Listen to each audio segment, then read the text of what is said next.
Salut à tous, on est reparti, c'est Bismart évidemment, on va passer 2 jours à essayer de dire des choses intéressantes autour de la réélection d'Emmanuel Macron, c'est un sacré défi. Là on va faire une analyse assez, enfin classique non, parce que évidemment c'est Bismart, sinon à quoi on servirait si on faisait des analyses classiques. Les autres en font, elles sont très très bien d'ailleurs, on essaye de vous trouver d'autres angles et on va les trouver avec Véronique Jérôme, vous allez voir ça, élection Scope, je ne sais pas si vous connaissez, c'est très intéressant. Voilà.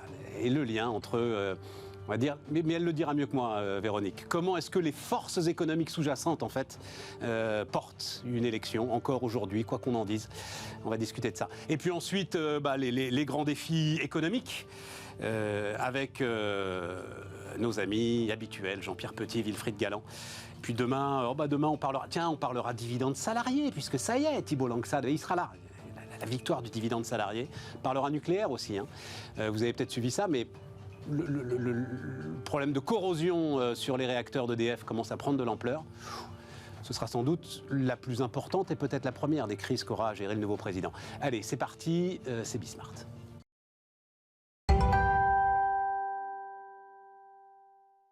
Donc, Véronique Jérôme est avec nous. Salut Véronique. Bonjour Stéphane. Fondatrice d'Élection Scope, alors cofondatrice d'Élection Scope. Faut en parler avant, d'où tu parles, comme on disait à Nanterre dans notre jeunesse.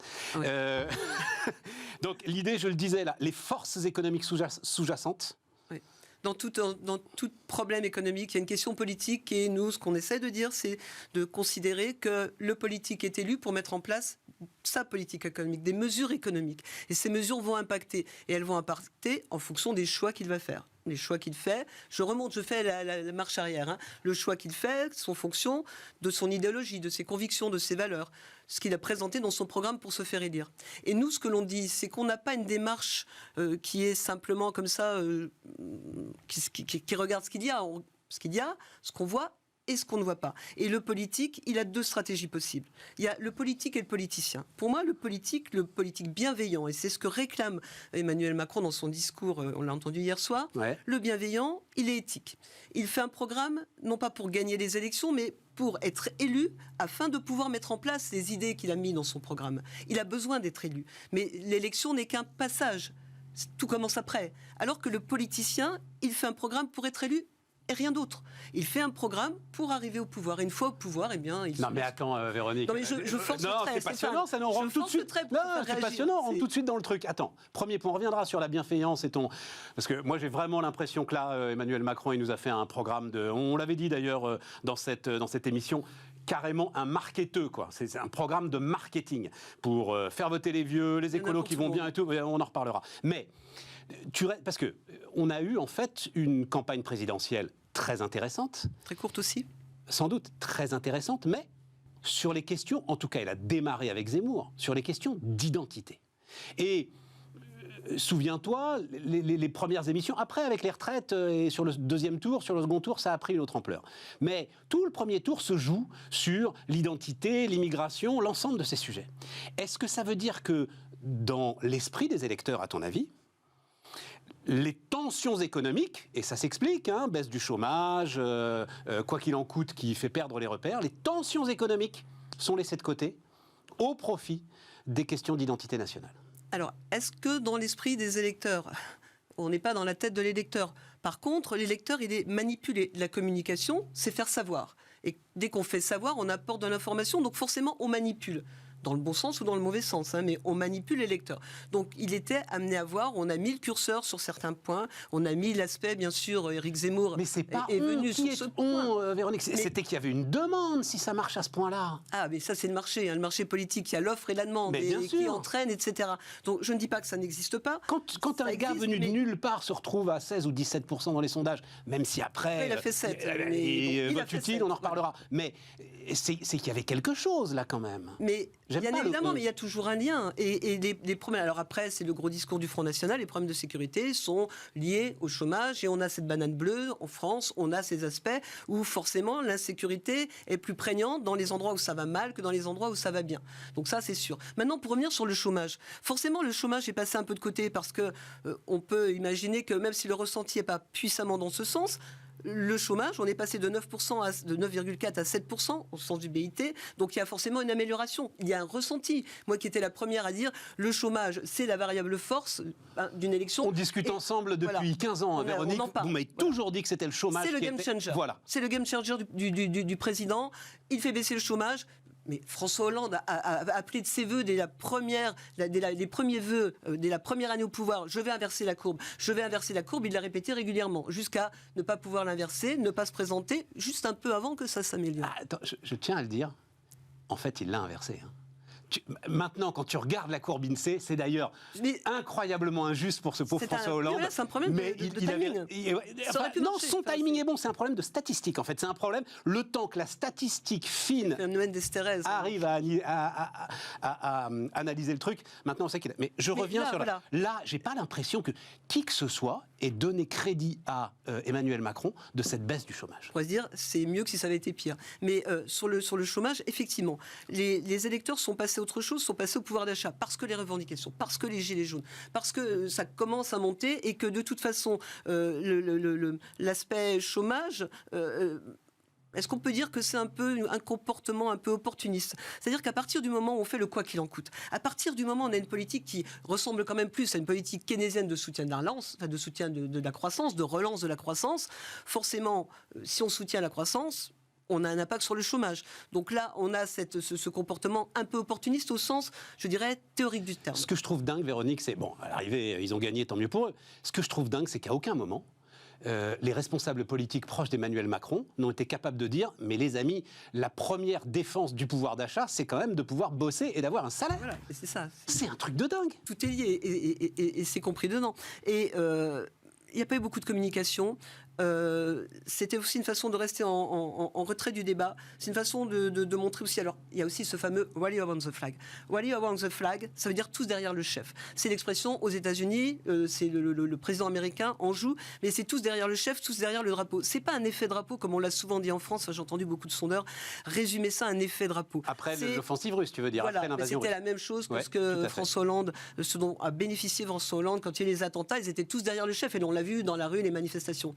Mais c'est plus fort que ça, c'est une façon de dire on laisse les différences et on est tous une forme de finalement l'unité, on fait front derrière du chef. Mais là, c'est un peu plus fort parce que finalement, je dirais la capacité et l'efficacité d'Emmanuel Macron, c'était de dire je vais faire taire les oppositions d'une certaine façon. Elles vont se mettre en sourdine un temps parce que l'heure est trop grave. Et aujourd'hui, j'ai l'impression, alors ça c'est vraiment un avis personnel et je le partage. Mais t'es là pour ça, voilà. Figure-toi. J'ai l'impression qu'il essaie de bénéficier encore de cet effet de tous derrière le chef, tous derrière mon image. Et le débat, dont on se dit finalement un débat, ça n'apporte rien, personne ne l'a regardé. Si on regarde bien le deuxième taux d'audience, donc le moins bon taux d'audience, ça n'apporte rien, mais en même temps, si, parce que ce qu'a fait Emmanuel Macron, la gestuelle, etc., on s'en moque. Mais ce qu'il a voulu dire, c'est j'ai l'expérience. Et cette expérience, ce n'est pas une usure. Je me suis usé au pouvoir, je suis plus vieux qu'il y a 5 ans forcément. Mais je ne suis pas usé, je suis fort de cette expérience face à quelqu'un qui en face revient pour la 3e fois et a montré quand même quelques lacunes en termes de compétences économiques. Enfin, sur la TVA, il y a plein de choses. Alors attends, je veux revenir sur les défis et sur ce qui nous attend maintenant. On va montrer, alors j'espère, parce que j'ai toujours un petit problème avec ça, mais alors c'est une étude ELAB Pôle emploi qui date de plusieurs mois que j'avais jamais réussi à utiliser et que je trouve très intéressante. Non, peu importe, je vais le raconter parce qu'en plus il y a des gens qui nous écoutent en podcast à la radio. Cette baisse du chômage, comme tu dis, ressentie ou pas, parce que elle amène à des exigences maintenant. Donc la question qui est posée sur ce sondage ELAB, c'est, selon vous, comment est-ce qu'on explique la persistance du chômage ? Et tu vois monter de manière assez forte tout ce qui touche à la responsabilité des chômeurs. Tout à coup, de plus en plus dans l'esprit des gens, et ça je pense que c'est quelque chose qu'il va falloir prendre en compte dans le futur 3e tour social, s'il arrive ou pas, la responsabilité des chômeurs devient de plus en plus lourde pour l'opinion publique française dans la persistance du chômage et dans le fait qu'on n'arrive pas au plein emploi. Comment est-ce que tu regardes ça ? Mais c'est le problème. Quand tu dis la responsabilité des chômeurs, c'est une façon de dire, finalement, il y a les insiders, les outsiders. Les outsiders, ils sont exclus du marché du travail. Non, là ce que dit le sondage, c'est ils ne veulent pas travailler, leur responsabilité. C'est ça. Mais moi, je vais plus loin. Ils sont en dehors Donc ils sont au chômage, mais il y a finalement, on a en France ce qu'on appelle des trappes à chômage. Le système de protection est tel que l'individu rationnel, ne prenons pas position, l'individu rationnel qui regarde ce qui lui en coûte de rechercher du travail, de se vêtir, d'aller prendre des rendez-vous, etc. Et ce qu'il obtient en termes de subvention, d'allocation lorsqu'il est à la maison, eh bien certains se disent, après tout, si je laisse de côté l'image, le fait de dire, quand les mômes à l'école disent ce que fait ton père, il est chômeur, ça donne pas envie. Même certains, on se souvient de certains films où le papa chômeur fait semblant d'aller bosser. Donc à part cet aspect-là, celui qui se sent bien finalement en restant à la maison, qui fait autre chose, qui se dit après tout, je suis comme en télétravail, sauf que j'ai pas de boulot, mais j'ai quelque chose qui tombe. Finalement, je suis comme en télétravail, sauf que j'ai pas de boulot. J'ai la télé, j'ai pas le travail. Voilà, j'ai la télé, j'ai pas le travail. Mais je ne voudrais pas rire de ces situations parce que c'est dramatique. Le chômeur de plus de 50 ans ou plus de 55 ans, il a peu de chances de retrouver parce qu'il sait très bien qu'on arrive à cette situation. Enfin, Véronique, ce que tu es en train de nous dire, c'est que ça veut dire que, parce que c'est l'un des engagements d'Emmanuel Macron, le plein emploi. Ça veut dire 2027. Que ce plein emploi passe par une remise en cause de l'ensemble de ces filets de protection aujourd'hui. Il faudra mettre des incitations. Mais c'est tout le débat. Enfin, Paul Valéry le disait bien. Quand l'État est fort, il nous oppresse. Quand il est faible, nous périssons. Donc on ne peut pas, du jour au lendemain, revenir sur les avantages acquis. François Mitterrand l'avait bien dit. Une fois qu'on a donné, on ne peut pas reprendre. Et la question du quoi qu'il en coûte, on voit bien qu'on va avoir des difficultés. Il faudra bien en sortir. Mais tant qu'on a habitué, les électeurs ont habitué les Français à être dans... L'État intervient quand ça va mal. Et on est presque tous devenus keynésiens. Quand on dit que le marché va mal, on attend l'État. On est en train, mais ça on en parlera après dans la suite de l'émission, Véronique. On est en train de dépenser des dizaines de milliards d'euros par mois dans le bouclier énergétique, des dizaines de milliards d'euros par mois, et on a l'impression que personne ne s'en rend compte. Bon, revenons sur la politique quand même. 30% d'abstention. Tiens, d'ailleurs, j'ai découvert ça. En 1974, c'est 12,7% le taux d'abstention. Tu te rends compte ? 12,7%. 30% d'abstention. Il y a une acédie du politique. Crise démocratique ou pas ? Une acédie du politique, ça ne donne plus envie. Ça ne donne plus envie. Non, plus envie. Acédie. Acédie. Je ne connais pas ce mot. Emmanuel Macron nous l'a fait découvrir au début de son quinquennat. Donc c'est quoi ? C'est un manque d'envie ? Manque d'envie, ça passionne plus. Réenchanter, François Hollande voulait réenchanter la politique. Emmanuel Macron dit, je vais réenchanter, mais plus personne ne chante. Enfin, j'étais dans Paris hier soir. Enfin, j'ai pas l'impression qu'il y avait une élection et qu'il y avait un vainqueur. Enfin, qu'il y avait un... Et pourquoi ça, Véronique ? Pourquoi ce désenchantement ? Pourquoi ? Parce on entretient l'espoir d'éléments qu'on ne peut pas donner. On fait croire, et c'est bien ça le problème. Le politique ne se rend pas compte que dans son discours, il s'engage, il promet. Je m'engage, j'ai l'intention d'eux. Ouais. Le conatif, l'intention d'eux. Il y a très longtemps, on en parlait ensemble. J'ai l'intention, mais l'effectif. Si je donne de l'espoir, si j'annonce, et on peut reprendre cet exemple le plus terrible de tous, me semble-t-il, François Hollande, je vais inverser la courbe du chômage. On met le focus là-dessus. Et les électeurs attendent cela. Et si ça ne vient pas, même si ça s'améliore un peu, c'est pas assez. Ce n'est pas assez, ce ne sera jamais assez. Et les syndicats qu'on entend très peu vont commencer aussi leurs revendications. Parce que si on leur donne un peu, si on dit, bien voilà, on va s'engager, on va colmater les brèches sur les problèmes de pouvoir d'achat, ils vont dire ça va pas aller. Si on promet des primes, ils vont dire non, on veut des augmentations de salaire. On veut que l'État incite, oblige aux augmentations de salaire. Je donne un peu donc les éléments programmatiques, mais on va y revenir aussi sur le travail. Enfin, sur le travail au sens large, parce que globalement, on sent bien qu'il y a une volonté là d'Emmanuel Macron d'augmenter la quantité de travail.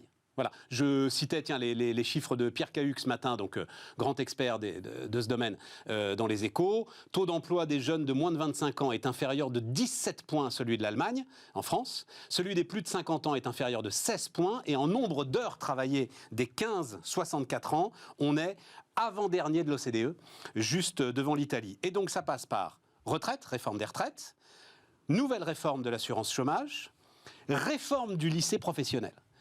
Ces trois éléments, plus l'activité qui serait liée au RSA, quatre éléments-là qui, a priori, peuvent augmenter la quantité de travail, donc le PIB, donc le pouvoir d'achat. Alléluia. Des éléments dont on parle régulièrement, quand même. Enfin, c'est pas de nouvelles recettes, ce sont des choses... Ouais, mais il faut le faire, quoi. On va le faire, mais pour le faire, il faut... Là, j'ai un petit problème. Enfin, j'ai doute. Vas-y. Pour le faire, il faut quoi ? Il faut être soutenu. Il faut ce qu'on appelle le soutien politique. Il faut que ça marche. On ne peut pas dire, il n'y a qu'un Churchill ou qu'un De Gaulle qui promet du sang et des larmes et qui dit, voilà, c'est pour l'intérêt général. De Gaulle a su en son temps aussi rallier Rueff et Pinet. Donc ça, c'est possible. On peut tout faire, on peut tout mélanger, on peut reconstruire politiquement. Mais il faut que les citoyens comprennent et adhèrent. Et moi, l'interrogation que j'ai, et là, je ne peux pas y répondre, mais ce que je vois, c'est, aura-t-il un état de grâce ? La honeymoon, tout nouveau, tout beau, je me mettrai nu. Tu l'as dit d'un mot dans ta déambulation parisienne hier soir. Ça semble compliqué. La première élection d'Emmanuel Macron, l'état de grâce avait duré 3 mois. Le plus faible, le plus court état de grâce de toute la Ve République. Tu sais, j'ai découvert un autre truc en regardant, parce qu'il y a la fameuse phrase de Mélenchon hier soir, le président le plus mal élu. Bon. C'est méchant, c'est très méchant. C'est très méchant, c'est en partie vrai, c'est très compliqué, parce que tu ne peux pas tenir compte de l'accroissement de la population, etc. Il a abondé quand même, il y a 41% des électeurs de LFI qui se sont reportés sur Emmanuel Macron, deuxième tour. Oui, mais est-ce qu'il y est pour quelque chose, Mélenchon ? Enfin bon, bref, non, refermons la page, c'est pas ça qui m'intéresse. Ce qui m'intéresse, c'est que, alors si tu prends juste objectivement, voilà, nombre d'électeurs inscrits ayant voté pour le président au second tour, c'est Georges Pompidou, en fait, le plus mal élu de la Ve République. Oui, quand tu vois que ce quinquennat, car malheureusement ça a été un quinquennat de Georges Pompidou, est aujourd'hui ce qui permet à la France de tenir debout quand même, hein, l'ensemble des paris industriels qui ont été pris durant cette période, tu te dis, bon bah, finalement, tu vois, cette histoire d'état de grâce, de président bien élu, de tout ça, attends, Stéphane, est-ce que c'est bien utile ? Ça ne veut rien dire et que si on ne t'aime pas, tu peux quand même te faire élire. Le président le plus mal élu de notre Ve République, Georges Pompidou. Dans un autre contexte, et puis il y avait un caractère visionnaire qui a fait que tout était à faire, il y avait une page blanche presque, enfin, pourrait-on dire, sur l'industrialisation. Mais ce que je voudrais dire ici, c'est que, je perds mon idée d'ailleurs. Pardon. Ce que je voulais dire ici, c'est que, effectivement, mais il n'est pas aimé. Si on regarde bien les sondages, 2 Français sur 3 voulaient sortir le sortant. Il y a quand même cet élément. Enfin, tu as vu le sondage comme moi. Oui, mais voilà. Je n'arrive pas, en relatif, c'est-à-dire ça n'a pas toujours été le cas ? À part, on va dire, Mitterrand 88, quoi, où il y a eu une petite. Moi, je m'intéresse aux variations et à ces aspects-là. Il y a quand même, dans ces cas-là, ne faisons plus de sondage et puis on verra comment les choses se passent. Mais alors, ça veut dire quoi ? Ça veut dire que tu crains quoi ? Un président qui serait paralysé dans sa bienveillance ? Là, tu voulais me parler de bienveillance, oui, là. Donc, il utilise le mot de bienveillance. Mais moi, j'adhère complètement. Il a tout compris. La bienveillance, c'est ce qui parle le plus aux concitoyens. La bienveillance, c'est ce que doit faire un homme politique qui veut faire du marketing politique, moi ce que j'appelle le marketing éthique. Politique et éthique, pas le marketing sinistre, pas le marketing qu'on n'aime pas en France. De toute façon, le marketing politique, c'est vulgaire, Mais quand on le fait bien, quand on le fait correctement, quand on comprend les racines de tous ces éléments, de tout ce qui fait la société, c'est-à-dire l'économie, et qui est finalement aux mains du politique, on peut pas le dénier ça. Et le peuple souverain lui confie cette souveraineté par l'élection. Donc ça le rend responsable. Il a un champ d'action, un champ de possibles énorme, infini. Son idéologie, il peut la mettre en avant, choisir. S'il est élu, par les siens. Seulement, comme l'a dit Emmanuel Macron hier soir, je sais très bien que dans les électeurs, que dans ceux qui ont voté Emmanuel Macron, il y a des gens qui ne veulent pas d'Emmanuel Macron, qui n'ont pas voté pour moi, qui n'ont pas voté pour mon programme. Donc il a des électeurs, mais il n'a pas le soutien. Et c'est un vote du tout sauf Marine Le Pen. Donc c'est un vote de rejet. C'est un vote utile d'une certaine façon. Tu arrives dans la situation Chirac 2002, c'est-à-dire la crainte, je vais le dire comme ça, d'un roi fainéant. Finalement, je ne suis pas bien élu. On ne m'aime pas. Je vais faire de la bienveillance. Non, je parle de Macron. Je vais faire de la bienveillance. Je vais caresser tout le monde dans le sens du poil. Et je fais ces espèces de trucs, mais surréalistes. Attends, il faut le voir pour le croire. Où est-ce que j'ai mis ça ? Alors là. Donc, tu auras un ministre de la planification énergétique et un ministre de la planification écologique territoriale, sous l'autorité du Premier ministre directement en charge de la planification. Mais il y en a pour tout le monde. Il y en a pour les électeurs de gauche, il y en a pour les écolos, il y en a pour tout le monde. Et c'est ça le problème. C'est qu'à vouloir satisfaire tout le monde, on va ne satisfaire personne. C'est le risque. Donc ça, c'est pas de la pole éthique, comme tu dis, non, Véronique. C'est cynique. On est d'accord. Mais on est entièrement d'accord. C'est je m'adresse à chacun et je dis à chacun ce qu'il veut entendre. On l'a vu aussi, le grand débat. Qu'est-ce que c'était le grand débat ? C'est je vais vous demander, que voulez-vous ? Et après, c'est facile, je prends, je promets, je fais un copier-coller. Mais la politique ne s'arrête pas là. La politique ne s'arrête pas aux marges des intentions. L'enfer est pavé de bonnes intentions. Ouais. Après, il faut mettre en œuvre. Parce que quand on met en œuvre, on a des résultats, bons ou mauvais. On a un bilan. Et le bilan, c'est ce qui fonde la crédibilité, c'est ce qui va faire confiance, ce qui va faire que l'électeur va avoir confiance dans son politique. Il a besoin de confiance. Et la confiance, ça ne se décrète pas. Véronique, législative, comment est-ce que donc, l'élection Scope, c'est aussi un modèle prédictif, on va dire ça comme ça. On va faire tourner le modèle. Qui avait été assez efficace pour tu étais assez fier de ce que tu as sorti sur le deuxième tour de la présidentielle. Oui, mais on a de bonnes choses. Les modèles réagissent bien. Alors, maintenant, non, mais il faut le dire. C'est en décembre, tu disais 58-42. 58,6 en décembre. Et c'est un modèle qui est intéressant parce qu'il est en données régionales. À ce niveau-là, régionales. tu te dis que c'est de la chance plus que Non. du talent. Non, parce qu'on a révisé en mars et on était presque à 55% en mars quand on révise. Mais la publication sera dans un journal universitaire et en US. Et donc là, sur les législatives, tu peux pas nous donner des indications pas fait encore, mais ce que l'on voit, c'est qu'effectivement, ça va être compliqué. Et il faut pas. L'erreur à ne pas faire, ce que je peux dire ici, c'est qu'il ne faudrait pas calquer la présidentielle sur les législatives. C'est pas la même chose. Ou plutôt les législatives sur la présidentielle. Il faudrait pas calquer s'inspirer de la présidentielle pour raisonner sur les législatives. Et effectivement, Mélenchon qui a fait 22, là, les dernières législatives, il a fait 11%. Est-ce qu'il aura encore un groupe ? C'est pas sûr. Il y a des forces comme ça. Il faut insister sur le mode de scrutin. Il est encore plus dévastateur en fait en termes de force. Voilà. Donc, il faut 12,5% des inscrits pour se maintenir au deuxième tour. En termes de centralisation, il est encore plus dévastateur que la présidentielle.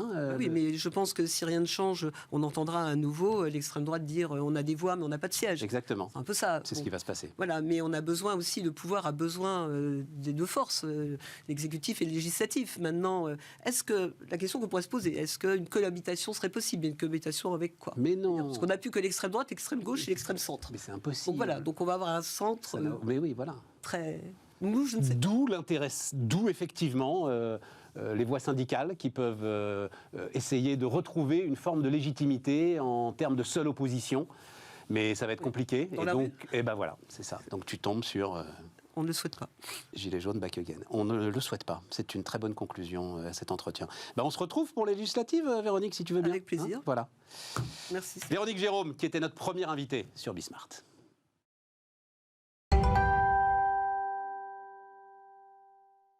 On repart avec Jean-Pierre Petit, président des Cahiers Verts de l'économie. Salut Jean-Pierre. Bonjour Stéphane. Par quel bout tu veux prendre ça? Sur l'élection de Macron, qu'est-ce que tu remarques? Qu'est-ce qui t'intéresse? Sur quoi est-ce que tu veux insister? Ce que je remarque qu'on savait déjà, c'est que le vote contestataire, populiste, appelons-le comme on veut, il a progressé indéniablement. Indéniablement. Sur le premier et deuxième tour, donc il a progressé. Donc on a pu le noter hier, le pourcentage des votes en faveur de Macron par rapport aux inscrits. Ouais. N'est que de 38,5. Alors ça, c'est en fonction des derniers chiffres que j'ai eu ce matin. C'est ça. Donc c'est relativement faible. C'est pas le plus faible, contrairement à ce qu'a raconté Mélenchon hier. Tu sais quel est le plus faible? C'est Pompidou. Ah. Pompidou. Alors je le disais il y a 5 minutes avec Véronique. Ouais, c'est Pompidou. Quand tu vois ce que donne le quinquennat, malheureusement, de Pompidou, que c'est quand même ce qui permet à la France de tenir debout. C'est Pompidou-Mesmer, exact. Pourquoi pas un président mal élu, quoi. Tu vois, enfin, je veux dire, c'est... Et d'ailleurs, Mélenchon a...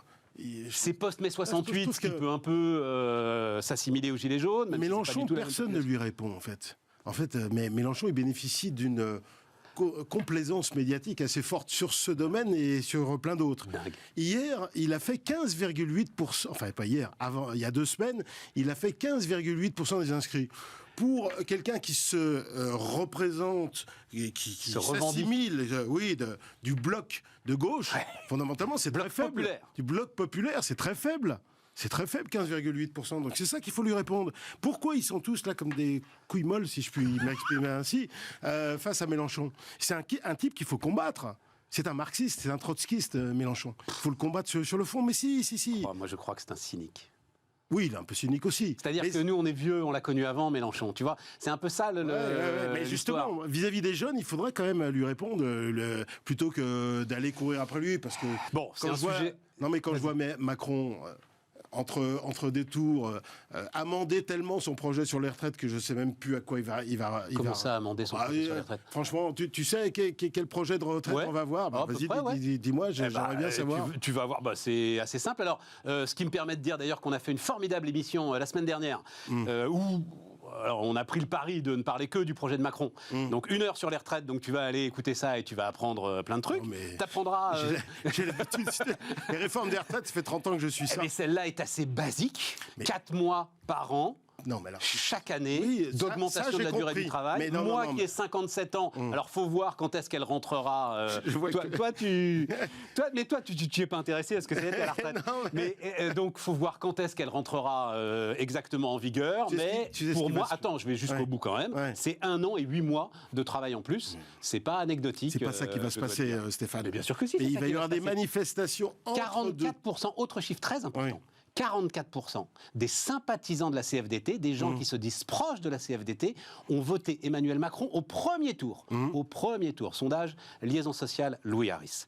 Donc ça veut dire que même la CFDT, elle est quelque part, ça va être un peu compliqué pour elle d'aller négocier en frontal comme elle a pu le faire il y a 4 ans. Moi, je pense que ce n'est pas ce que tu viens de dire qui sera en place, parce qu'il va y avoir des manifestations qui vont être organisées par la gauche radicale entre les 2 tours, et je pense qu'il va y avoir un projet beaucoup plus édulcoré et beaucoup moins attractif ou simple, tel que tu viens de le tant mieux, mentionner. Oui, mais enfin bon. Tiens, voilà, on voit le tableau là. Je voudrais juste rappeler quand même qu'il y avait un projet qui... Alors, dans son esprit, était assez simple, dans son esprit, pas dans sa réalisation. En 2019, et ce truc a complètement capoté, après des mois de négociations, des manifestations quasi permanentes. C'est la France, voilà. Et c'est la France avec quand même un président quand même qui a perdu un peu quand même par rapport à 2017, parce qu'il fait quand même 38,5% des inscrits, il faisait 43,5%, donc il a perdu 5 points. Son procès en légitimité a déjà commencé. Non, mais si, pas par Mélenchon hier. Oui, mais là, tu fais la même chose que les gars qui sont à la télé et qui écoutent Mélenchon sans lui dire, mais taisez-vous. Non, mais je t'ai répondu tout à l'heure sur le fond, mais ça n'empêchera pas les gens de le dire. Et donc, du point de vue de la vague médiatique, du discours médiatique des réseaux sociaux, ça aura une force, si tu veux, pour alimenter un discours de protestation et même alimenter des manifestations, souvent violentes. Rappelle-toi quand même, sur la réforme de 2019, c'était juste après la crise des Gilets jaunes. Non, mais encore une fois, on en a parlé pendant 1 heure la semaine dernière. Donc, non, mais on en a parlé pendant des quantités de trucs. Ça te donne raison en ce que... Et ça aussi, je dois dire, je n'avais pas cette perception-là. Mais vraiment, c'était les 3 spécialistes qui étaient là, étaient catégoriques. Les spécialistes. La réforme, mais si, ils savent de quoi ils parlent. La réforme par points, en fait, elle était passée. C'est la borne d'âge d'Édouard Philippe qui fait tout capoter, parce que la CFDT se sent trahie. Parce que dans sa campagne, c'est ça la grande différence. Dans sa campagne de 2017, Macron ne parle pas de... Et même au contraire, d'ailleurs, il n'est pas question de reculer l'âge de départ. Tout à coup, boum, il te colle une borne d'âge à 64 ans. Là, les choses sont claires. Et encore une fois, 44% de ceux qui se disent proches de la CFDT, ce qui représente évidemment beaucoup plus que les adhérents, vote Macron au premier tour. Le premier tour, il a déjà dit 65 ans. Et ça ne les empêchera pas d'aller manifester contre la réforme. Si c'était aussi simple que ça, de toute façon, dans les rues, au maximum, tu as 1 million de personnes. Donc, de toute façon, ça ne représentera pas les pourcentages que tu viens de mentionner. Je rappelle qu'il y a quand même pratiquement 49 millions d'inscrits. Donc, c'est pas le sujet, si tu veux. Moi, si tu veux, ça fait une 30aine d'années que je suis les trucs. À chaque fois qu'il y a des réformes ambitieuses, je me rappelle en particulier de 95, ça ne marche pas quand des forces sociales puissamment structurées sont suffisamment là pour empêcher. Voilà. Et son procès en légitimité... Alors, non, mais son procès en légitimité, moi, j'ai pas dit que j'étais d'accord avec ça. Je viens de parler de Pompidou, donc il n'y a pas de... Mais son procès en légitimité a déjà commencé. On sait que les deuxièmes mandats se passe pas très bien, y compris De Gaulle, d'ailleurs, soit dit en passant, le plus grand d'entre tous. Donc, il y a quand même une certaine... Alors là, je ne vais pas rentrer dans la théorie. Usure du pouvoir, tu dis ? Usure, fatigue démocratique, enfin, appelons-le comme on veut. Il y a des enjeux, alors là, extérieurs et intérieurs extrêmement puissants. Donc, tout ça fait quand même qu'au total, on ressort de tout cela avec l'idée que ce président a de bonnes chances d'être empêché. Voilà, on va dire ça comme ça, empêché. Entravé. Entravé. Alors qu'en 2017-2018, il n'était pas entravé. Enfin, tu vois, Je comprends ce que tu dis. Voilà, je pense à peu près la même chose que toi. Enfin, c'est la grande crainte. C'est là où donc, on a eu... J'en parlais avec Véronique tout à l'heure. C'est Chirac 2002.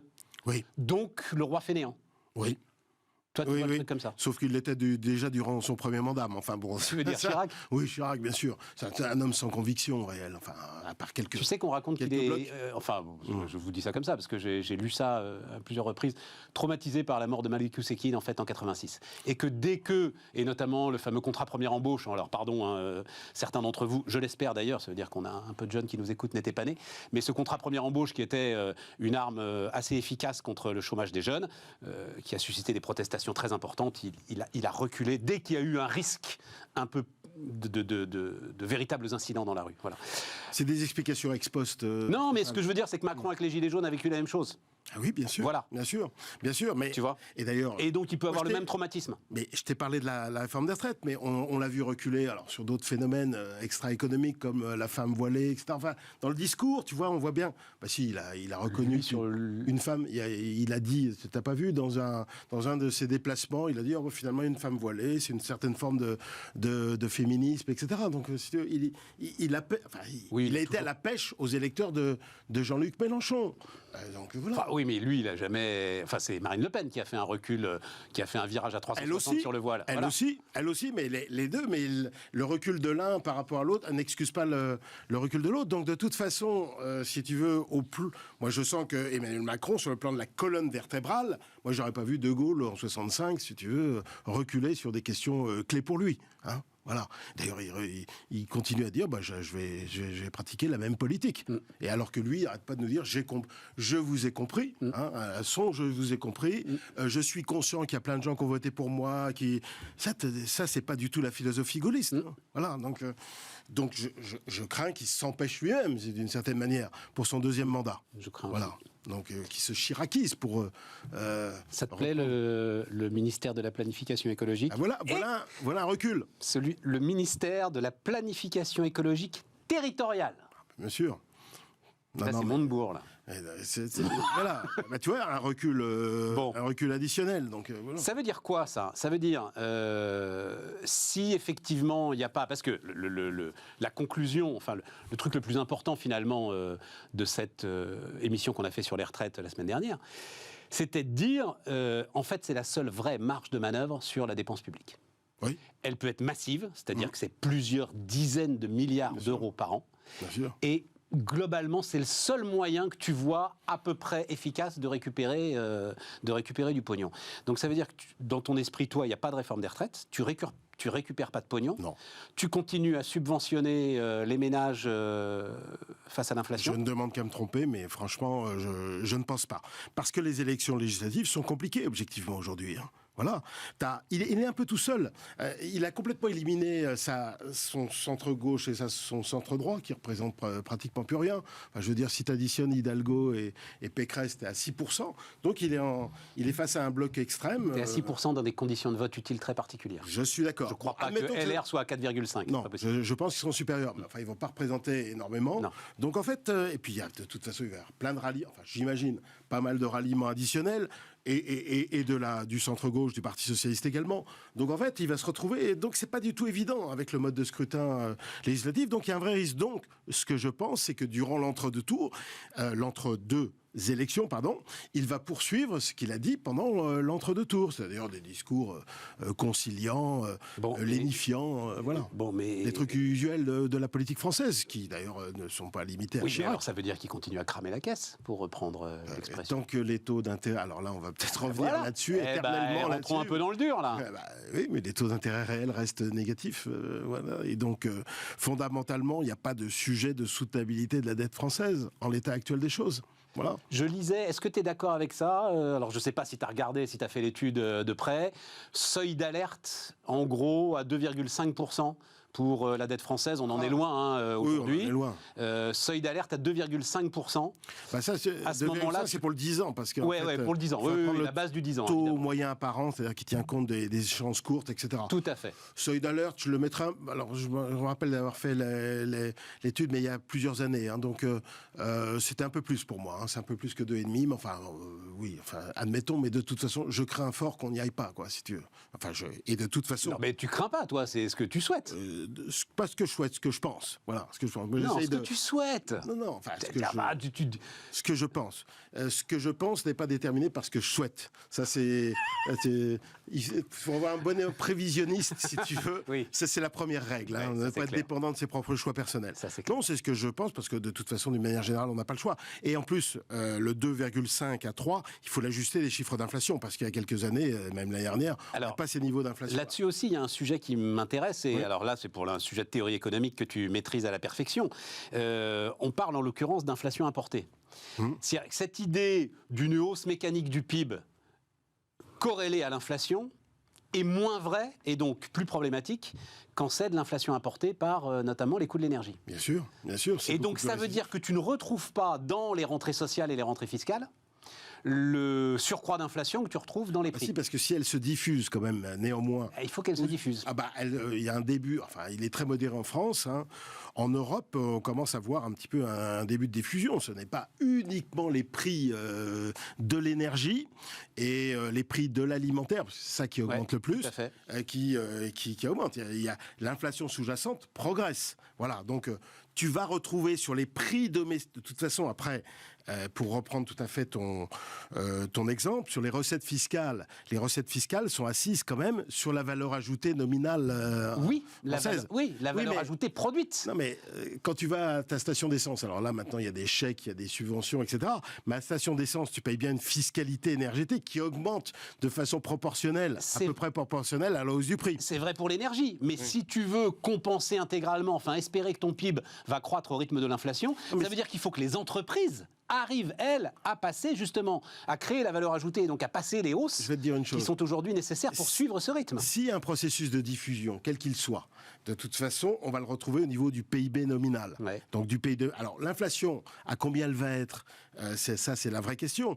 Si ça se réduit à la suite du choc d'Ukraine, à la suite du choc des goulets d'étranglement en Asie, etc., on va revenir... pas sur les niveaux d'avant, on va revenir à des niveaux supérieurs, 2,5, 3, 3,5, entre 2,5 et 3,5, admettons, si la croissance tient. Ce qui nous va bien, ça. Ce qui nous va très très bien. Et les taux longs, ils vont diminuer. Donc de toute façon, ce qui compte, c'est le taux réel. Parce que n'oublie jamais que dans le taux nominal, tu as une partie d'anticipation d'inflation, de taux directeur futur, etc. Mais à la fin du match, moi ce que je dis depuis des années, c'est que le taux d'intérêt réel restera négatif. Alors après, le taux d'intérêt réel, on le rappelle, le nominal, c'est celui qui est écrit, le réel, c'est celui qui prend en compte l'inflation. L'inflation ou les anticipations d'inflation, exactement. Et donc, fondamentalement, si tu as moins d'inflation, le taux nominal sera moins élevé. Donc ça ne dérange pas trop, si tu veux. Et donc à ce moment-là, tu as moins de problèmes de dette quand même. Tu n'as même pas de problème de dette. Jusqu'à un certain point. Parce que, évidemment, si la croissance réelle continue de diminuer, ce qui est la question, et que le taux réel ne baisse plus, à un moment donné, ça risque de se croiser, quoi, tu vois. Si on a une croissance réelle qui tend vers les zéros, on va avoir aussi quand même des problèmes, si tu veux. Voilà. Oui. Et si on fait aucune réforme du fait de effectivement, on n'en est pas là, mais effectivement, c'est une vraie question. On en reparlera dans quelques années. La prochaine élection. La prochaine élection, il y aura pas. Non, parce que si on continue à cramer la caisse comme ça, à dépenser, encore une fois, des dizaines de milliards, des dizaines de milliards en bouclier énergétique. Non, tu sais, Berlusconi 2011. La petite lettre de Trichet. Faites votre réforme des retraites, sinon. Et ça servait à quoi? Il est parti. À le foutre dehors, lui. Oui. Et à mettre en difficulté l'Italie jusqu'aux années récentes, jusqu'aux années où on a lâché la grappe. C'est là où Mario Monti débarque, c'est ça, je me trompe pas. Monti, avant. Monti en Italie, oui, mais et Draghi viendra après. Oui, parce qu'entre-temps, tu as Salvini en 2018 et tu as de nouvelles tensions. Et en fait, à Mario Draghi, aujourd'hui, on lui dit, mais fais ce que tu veux, à peu près. Oui, à lui, oui. Parce qu'il fait des réformes. Si Macron n'en fait aucune, et s'il continue à dépenser sans compter... Mais il a d'autres atouts en Europe. Parce qu'en fait, tu vois, là où Marine Le Pen a été mauvaise dans le débat, sur la forme et sur le fond. Sur la forme, elle voulait surtout pas créer d'excès comme... ouais, mais refaisons pas le débat. Ne refaisons pas le débat, Non, d'accord. non, Ok. non. Mais là où elle a eu tort, c'est pas de dire qu'aujourd'hui, il y a une victoire du souverainisme. En fait, du souverainisme sanitaire, du souverainisme énergétique, du souverainisme technologique et du souverainisme alimentaire. Voilà. Quand on est dans une économie aussi tendue avec des pandémies, avec des guerres, avec une guerre qui risque de durer sur le territoire européen, de la part de la troisième... Mais quand tu dis souverainisme, c'est souverainisme à l'échelle européenne. Alors, Pas à l'échelle nationale, c'est pas possible. alors, voilà le bon débat. Alors là, elle est restée, tu vois, elle est restée sur son souverainisme français, et là, c'est là où elle a eu tort, si tu veux. Mais l'idée de souveraineté, qui n'était pas une idée partagée par Macron en 2017. Macron, il était sur toujours les mêmes idées. Il faut ouvrir le marché unique, la libéralisation des échanges, le ruissellement, enfin tous les trucs usuels que le centre gauche et le centre droit partage depuis des décennies. Voilà. Le marché unique, la concurrence, etc. Bon. Oui. L'activité, la liberté, l'égalité des chances, tout ça. Quoi. L'égalité des chances, ça va avec. Hein. Oui, je suis pas sûr qu'on ait beaucoup progressé en matière d'égalité des chances. Sur le plan des réseaux. Quand tu as 1 million de contrats d'apprentissage, quand tu promets une réforme du lycée professionnel, quand tu as une baisse du chômage à 7%, moi je crois que tu as un peu progressé. Quand tu dédoubles les classes, parce que ça, c'est tout un tas de trucs dont tout le monde se fout alors que c'est fondamental. Quand tu dédoubles les classes, les petites classes dans les zones difficiles. Oui, mais les réseaux restent, et il le reconnaît dans son interview du Point. Ah bah oui, mais d'accord, mais il y a des choses à faire là-dessus, sur les grandes écoles. C'est des hommes de bonne volonté. Je suis d'accord. Mais bon, voilà, il y a aussi des choses à faire dans ce domaine. Non, mais laissons de côté l'égalité des chances, c'était pas... voilà. C'était juste pour mais dire... sur le souverainisme et une certaine forme d'étatisme ou d'interventionnisme public dans la régulation européenne, là, indéniablement, sur les dernières années, l'idée que l'Europe se limite au marché unique, ça marche plus. Et on voit bien que ça a conduit à un échec total. La preuve. Donc, repenser l'ensemble européen et le fonctionnement européen. Bien sûr, on est obligé d'y aller parce qu'on a une guerre sur le continent. Là. Enfin, je veux dire, il se passe un truc quand même assez hallucinant. Je veux dire, la troisième puissance militaire mondiale. On en est conscient. On voit pas l'événement historique. Hein. C'est quand même une puissance nucléaire, quand même un membre permanent du Conseil de sécurité avec une guerre quand même contre une autre grande nation de 45 millions d'habitants. Enfin, je veux dire, et c'est pas terminé. Hein. Voilà. Alors, je suis pas sûr qu'on ait tout à fait pris en compte l'ensemble des implications stratégiques de cela sur la politique publique. À l'arrivée, en conclusion, c'est ça. Prendre en compte. À l'arrivée, en conclusion, les défis à venir sont quand même massifs. Ils sont plus massifs que la dernière fois, ils sont plus massifs qu'avant la dernière fois, enfin je veux dire... Et donc, comme on le disait, la tentation en fait, c'est de... Tu sais, la femme, c'est qui déjà ?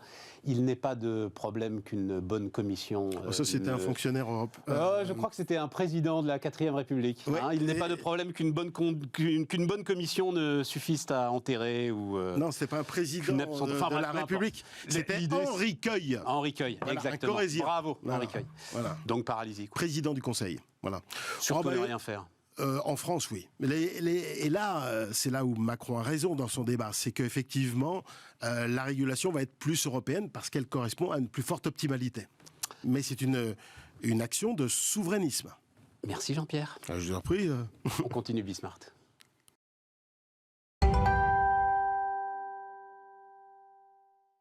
On repart les amis et on termine d'ailleurs avec Wilfried Galland, stratégiste Montpensier Finance, qui me dit là en s'asseyant comme ça, j'avais pas trop tort il y a 15 jours. Qu'est-ce que tu disais il y a 15 jours il y a 15 jours, tu avais commencé en disant alors est-ce que tu es d'accord avec mes précédents interlocuteurs avec Jean-Pierre qui était là avant d'ailleurs, moi je change comme pas. Comme quoi Marine Le Pen est vraiment bien partie. Et je t'avais répondu pas du tout. Ouais, c'est vrai, t'avais dit pas du tout. Ouais. C'est vrai. Voilà. Donc pas t'avais du tout. dit pas du tout. Bon, et alors donc, à l'arrivée qu'est-ce que tu en tires comme conclusion ? Démarrons, et puis après, il faut quand même qu'on parle un peu de macroéconomie, etc. Puis je veux un mot aussi sur ce qui se passe en Chine. Mais qu'est-ce que tu en tires comme conclusion ? Qu'est-ce qui t'intéresse dans ce résultat ? Moi, ce qui m'intéresse, c'est... j'ai écouté attentivement son discours hier, et je me suis dit, c'est intéressant parce qu'il essaie de faire la synthèse entre le Macron de 2017 et le Macron de 2022. C'est-à-dire qu'on a retrouvé quelques accents sur la liberté, l'initiative, l'invention, qu'on avait totalement perdu pendant cette campagne. Et d'un seul coup, j'ai retrouvé ces mots quasiment en premier, en me disant Voilà. Tu veux dire qu'il s'est souvenu qu'il y a quand même des gars qui aimaient bien Emmanuel Macron, quoi. C'est-à-dire qu'il s'est souvenu que son... Il y a quand même des gars qui ont voté pour moi, quand même. Pas par défaut. Voilà, que son ADN politique, c'est quand même plutôt retrouver l'esprit de conquête. Hein, c'était ça. Et je me suis dit, voilà, tout l'enjeu des 5 prochaines années, c'est comment est-ce qu'il va réussir à faire la synthèse, sachant que ce qui a véritablement fonctionné dans le dernier quinquennat, c'est-à-dire toute la partie emploi, hein, en synthèse, c'est ce qui avait été mis en place, pour paraphraser son terme, à la cavalcade, durant la première année de mandat. Même mis en place par Hollande au départ, voilà, CICE et tout ça, voilà, on a tout raconté. Avec, et puis accéléré, lui, avec... Voilà, exactement. Et donc ça, effectivement, on a vu le résultat. Le reste... Donc là, ça veut dire qu'il faut qu'il fasse les retraites maintenant. Ça veut dire que s'il ne fait pas les retraites maintenant, ça va être très compliqué. Oui. Jean-Pierre, qui était avant toi, pense qu'il ne va pas faire les retraites. Je pense qu'il va les faire et que ça à 64 ans. À 64 ans, ouais. Ouais. De façon assez simple. Parce qu'il ne faut pas qu'il décrit. Bah voilà. Exactement. Il faut qu'il le fasse de la façon la plus simple possible, avec le fameux 4 mois par an, en disant effectivement on se fait un rendez-vous de bilan à la fin de quinquennat. De toute façon, on sait très bien qu'à la fin. Toi, tu y es bon jusqu'à 65, toi. Ah moi, je serai la première génération, absolument. Voilà, c'est ça. Quoi, je suis pas rancunier. Mais comme quoi, t'es pas rancunier. Voilà. Mais je pense qu'effectivement, c'est sa seule chance. Et c'est l'élément majeur pour retrouver de la marge de manœuvre économique, parce qu'on augmente la capacité de travail de l'économie. Si on ne fait pas ça, on aura énormément de difficultés pour tout le reste. Si on arrive à faire ça, on retrouve de l'oxygène pour effectivement faire le plan hôpital, le plan éducation qui est nécessaire. Enfin, je ne remets pas ça en cause.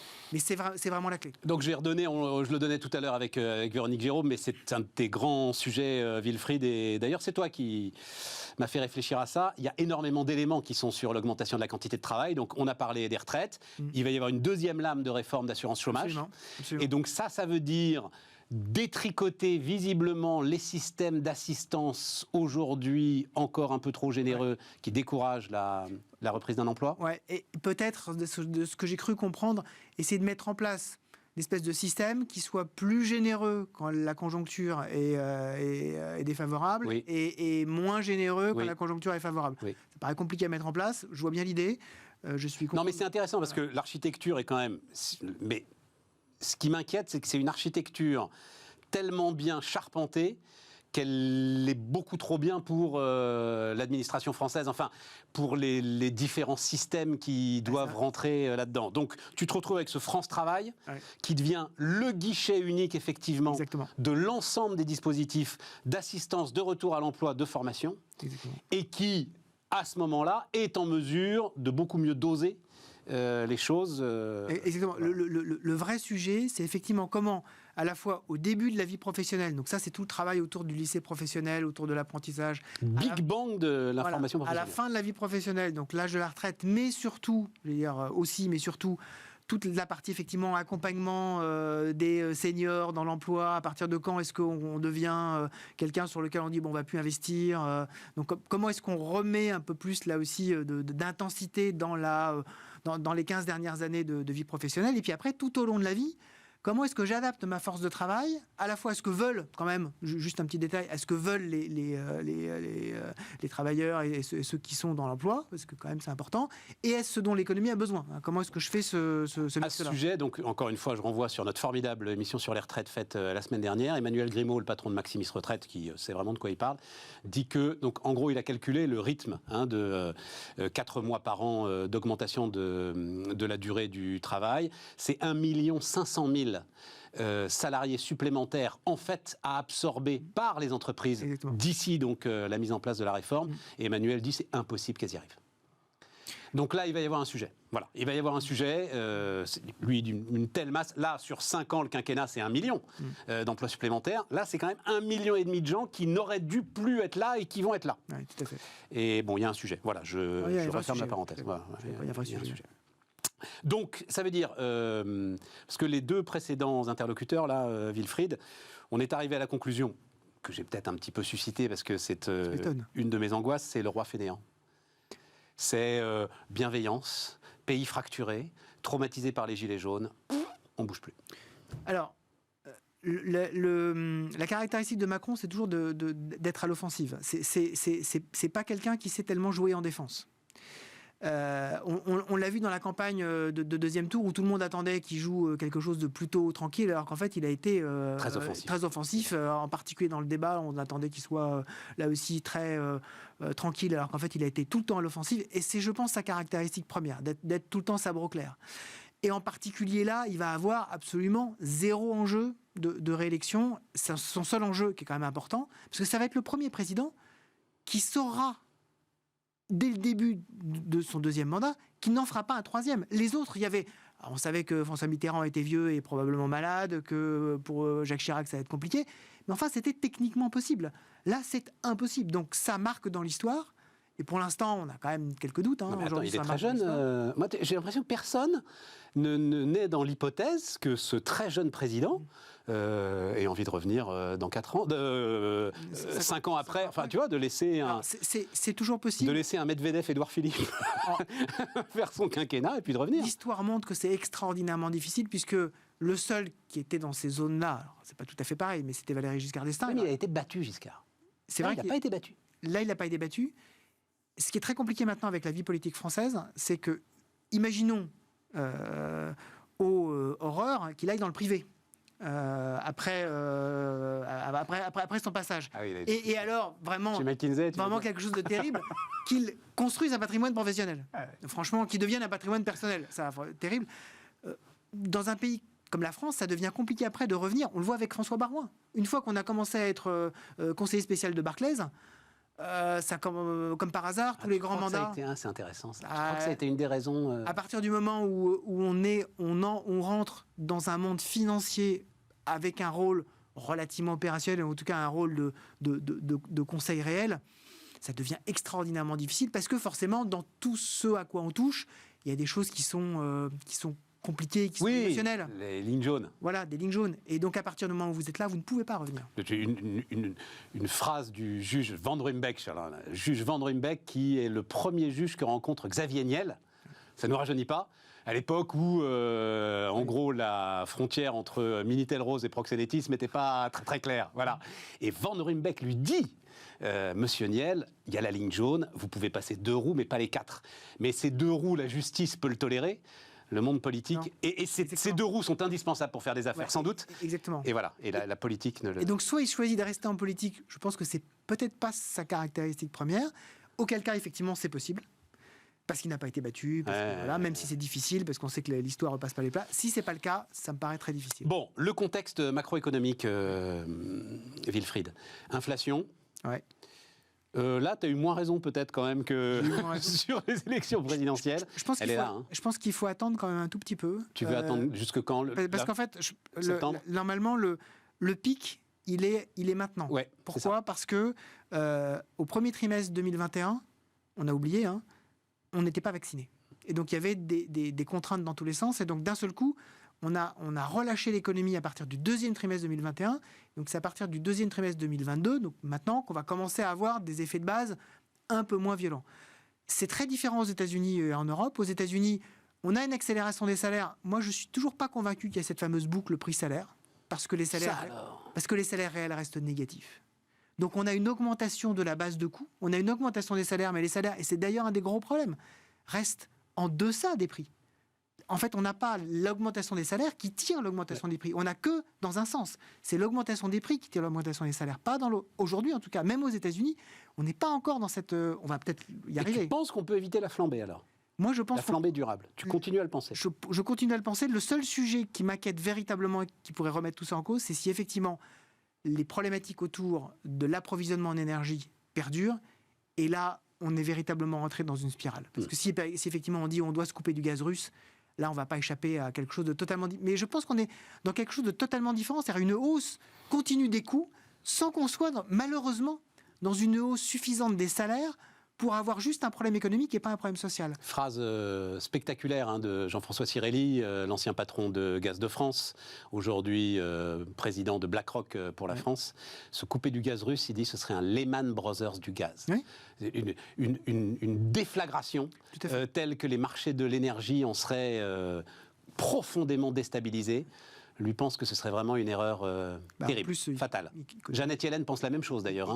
il connaît bien le sujet, puisqu'il est Ah, mais il connaît très bien le sujet. Non, c'est très intéressant. Non, Très mais intéressant. je suis totalement d'accord. Et en fait, le vrai sujet qu'on a aujourd'hui, c'est que ce phénomène économique que moi j'appelle la grande érosion, c'est-à-dire cette montée générale des coûts qui érode à la fois le pouvoir d'achat, les investissements et potentiellement la croissance, est beaucoup plus délétère d'un point de vue social que ce qu'on a connu, la véritable inflation qu'on a connue dans les années 70, parce que, effectivement, tout le monde disait, en fait, ça permet à tout le monde d'avoir de l'immobilier, de tamponner les dettes, sauf que là, c'est plus le cas, parce qu'on n'a plus les mécanismes de suivi automatique de salaire sur les prix. Et donc, on a une problématique qui, à mon avis, est encore plus grave, c'est-à-dire qu'il faut gérer le problème social lié à la hausse des prix. D'où, effectivement, cette histoire de prime. Mais ça, on en parlera demain Exactement. avec Thibault Langsade. Effectivement, Tout à fait. la prime Macron défiscalisée est une très bonne manière C'est une très très bonne manière. Voilà. Enfin, de gérer l'inflation sans augmenter le salaire. exactement, pour dire, je déclenche pas encore de boucle, mais je gère la problématique numéro 1, qui est que, en fait, j'érode tellement ma capacité à vivre que je me crée un énorme problème social qui peut après m'impacter économiquement. 2 minutes 30, il nous reste la Chine qui se referme. Oui. C'est pour moi le sujet macroéconomique Eh ben oui. majeur. Eh ben oui. C'est considérable. À la fois sur le plan des chaînes logistiques, sur le plan des normes, puisqu'on constate qu'ils se définissent eux-mêmes leurs propres normes de plus en plus. Donc on est en train de casser le monde plat qu'on avait depuis la fin des années 80, depuis le début des années 90 en fait, depuis la signature de Maastricht, du traité du Mercosur. Globalement, on est en train de recréer des plaques de plus en plus éloignées les unes des autres. Et en plus, la Chine n'arrive pas à gérer sa problématique de Covid, Ah, mais- et donc se referme totalement. Et donc, on est en train de faire... Alors là, on a un Lehman Brothers des chaînes logistiques en ce moment. Ouais. C'est-à-dire que tout est en train d'être totalement fracassé, Ouais. parce que, précisément, on voit que déjà, l'économie est en train de s'arrêter en Chine. Les indicateurs avancés sur la partie service, les fameux PMI, l'indicateurs des directeurs d'achat sur la partie service en Chine, sont au niveau où ils étaient en mars 2020, en plein Covid. On est vraiment en train de descendre. C'est surprenant pour les services, je l'aurais compris pour l'industrie, mais Bah non, pour les parce- services, c'est Mais non, surprenant. parce qu'en fait, ils investissent de plus en plus pour essayer de conserver des chiffres de croissance corrects. C'est pour ça qu'on a eu des chiffres de croissance corrects. Donc, on a des investissements dans les routes, dans les infrastructures. Ouais, Ils continuent à d'accord. mettre des gens. Par contre, vous n'allez plus au cinéma, comprends. au restaurant, etc. Donc, c'est en train de tomber à toute vitesse. Ça pourrait d'une certaine façon aider notre problématique de financement du budget, parce que ça veut dire qu'on aura peut-être moins de problématiques d'inflation à très court terme. On voit les matières premières sont en train de tomber là, depuis Ouais. quelques jours. Ouais. Et donc, si c'est le cas, peut-être que les banques centrales seront un petit peu plus, on va dire, conciliantes avec les États qui ont besoin de financement. Voilà. Donc ça pourrait nous aider, mais d'un point de vue macroéconomique, c'est le sujet effectivement totalement majeur. Et en plus, ça pourrait devenir un sujet social très important, parce que dans 6 mois, on a le fameux congrès du Parti communiste qui doit donner un 3e mandat à Xi Jinping. Je pense que le plan ne se déroule pas du tout comme prévu. En fait. Ah, puis moi, ce qui me fascine, c'est alors là, pour le coup, les réseaux sociaux. On voit des images qu'on n'a jamais vues. On se croit effectivement dans un mauvais film cauchemardesque. Merci, Avec grand plaisir. c'est du bonheur. Donc demain, on continue à discuter de tout ça. Donc dividendes salariés et l'ensemble de ces dispositifs avec Thibault Langsade. Dominique Régnier sera avec nous aussi pour parler politique au sens large. Et puis on fera le point sur la crise énergétique, mais sur notre crise nucléaire. Ouais. Voilà, comme je le disais tout à l'heure, si la peste de la corrosion ou la lèpre de la corrosion se répand sur l'ensemble de nos réacteurs, On a un petit sujet. on a un petit, on a un petit sujet. Petit sujet. À demain, les amis.